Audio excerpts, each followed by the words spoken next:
Повертаюся до питання стосовно політики. Куди і з ким? На яку посаду? Бо ми так перейшли в інфраструктуру. Якби ви балотувалися, то я б з радістю пішов би до вас в команду. Але ви поки що ці плани не озвучили. Ні. Ну, це хитрість, знову такі жарти. Хитрості немає. Для мене є дуже просте рішення, оскільки я номінований Народним фронтом на цю посаду. Після того, як завершиться моя позиція як міністра, вона завершиться так чи інакше. Тобто, логічно, це буде наступний рік. Я маю прийти порадитися з Народним фронтом. Якщо вони мене бачать далі в команді, я готовий працювати з ними. Якщо ні, тоді я буду думати, з якою командою працювати.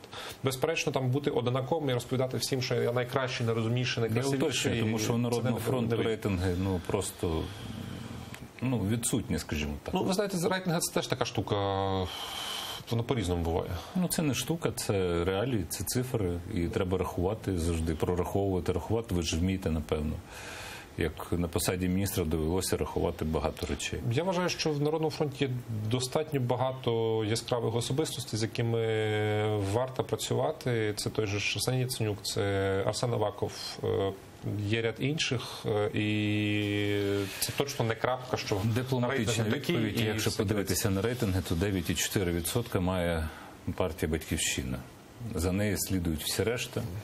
І 9,4% – це не захмарні цифри, тому що, в принципі, 35%, якщо я не помиляюся, сьогодні працювали соціологію, не визначилися взагалі, за кого вони будуть голосувати. Там великий люфт.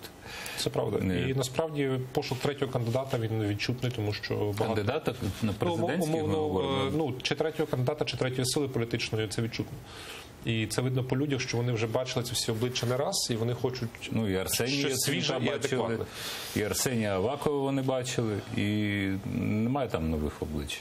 Якщо говорити відверто, в цій політичній силі. Їх взагалі мало. Їх взагалі цих нових облич мало, якщо відверто. Навіть ті, що називають себе новими.